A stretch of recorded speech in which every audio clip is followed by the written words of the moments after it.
This morning I've been tidying up the greenhouse, and I don't know if you can see this. I've built a shelf unit, and these are all my nasturtium seedlings and cosmos and other things which I'm going to put on there, so it gives me a bit more room to do things. So these are the dahlias. Do you remember last year I took some dahlias out of the garden, the dark red one, Bishop of Llandaff, and I stored them in pots of very dry soil. And this is how they should look now at this time of the year. They're all nice and solid. So what I'm doing is putting them into a tray.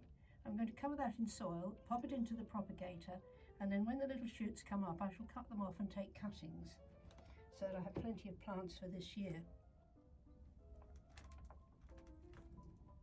So here's the compost going over the dahlia tubers.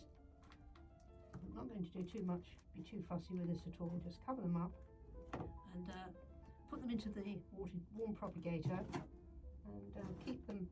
Well, there's enough moisture in there actually to make them shoot, and then once they shoot, as I say, I shall take lots and lots of cuttings.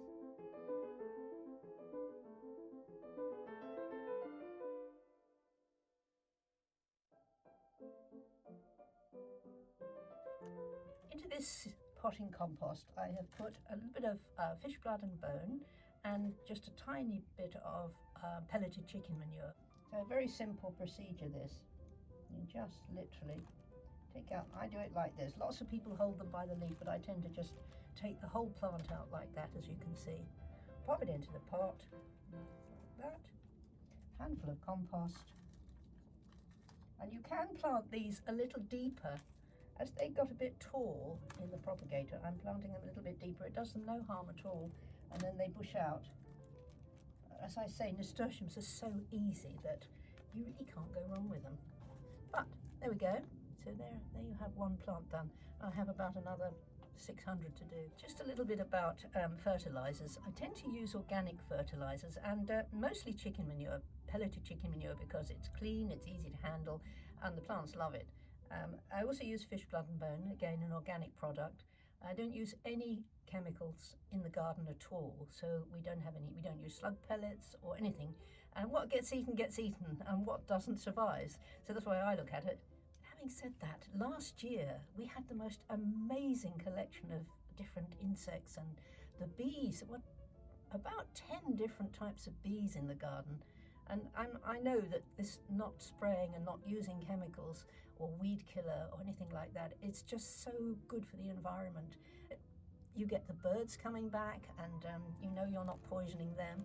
So it's a good thing to go chemical free if you can. Another good thing I use are these wooden seed boxes. I found a fencing place that makes these, and they sell them very reasonably, and they last years.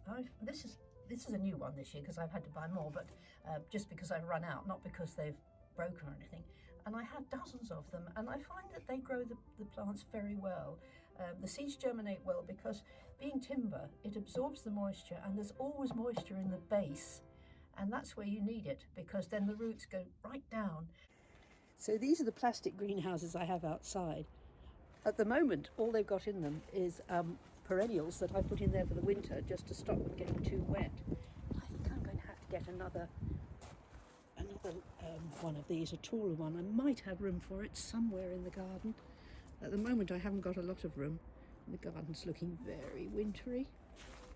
Oh dear. Still a little while and it'll be back to flowering again. Although look at this. Crazy ceanothus. Look at this, flowering in February. Here's my bird feeders. I think these birds have got enough food here. So here I'm putting on a few more of these nice little nasturtiums which have grown so well. Wonderful little plants, great root systems on them. I love this time of year. Everything's beginning to grow and do so well.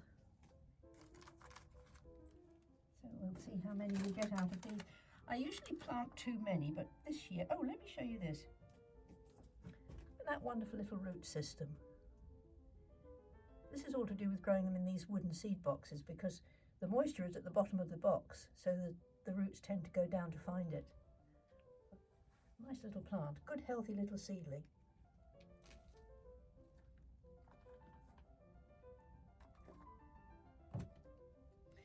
giving these a really good soak once I've potted them all up. I usually stand them in a tray of water, rainwater, because we're very lucky to have a nice water butt here which fills up very easily. So I shall stand them in a tray of water up to about here and leave them for about half an hour or so, give them a really good soak. That gives them a good start, and then they'll be here in the greenhouse for a while until the weather warms, and hopefully by the end of this month, hopefully I'll be able to put them outside into the plastic greenhouses, and they'll grow on there, and they're much better for being grown cold. You really should be able to open up the greenhouse on sunny days now, and even now in February, as long as the temperature's not too low, and get them going, because they like to be grown cold, and you get a much better plant for it.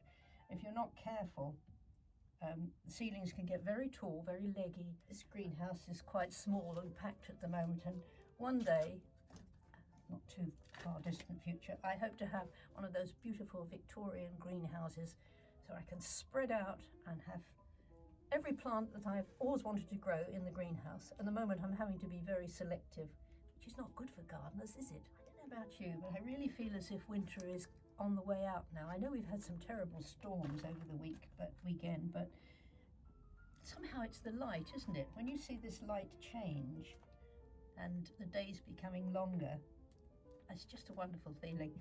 And I can lose myself for hours out here. And you know, it's a funny thing. When you go inside, you might have been out for 3, 4, 5 hours even, and you know, I think, what was I thinking about all that time I was out there? And this is the crux of gardening, isn't it? You don't think. And if you do, the thoughts just drift nicely through your mind. So you have no problems, and you go in feeling so much better. Nearly done this box. Not quite, nearly finished. I usually try and get my grandchildren involved in some of this. It's terribly messy, and the younger they are, the worse it is. But I love being with them in the greenhouse, because it's where I was with my father when I was their age.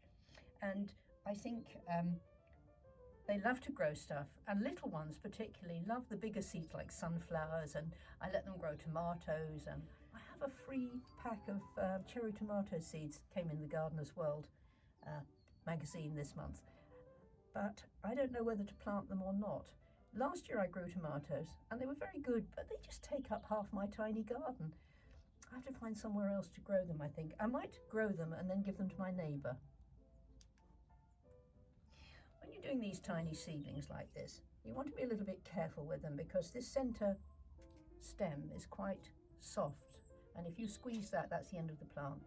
So a lot of people pot up by holding them by the leaves, but I don't. I tend to try and get as much soil on the roots as I can and hold them in a little, complete little plant. Now when you pot them on, you just gently release them and then very gently support them like that while you put the soil around them. You should be really very careful with them, very gentle, because a lot of people can damage them, and they will damage easily like that.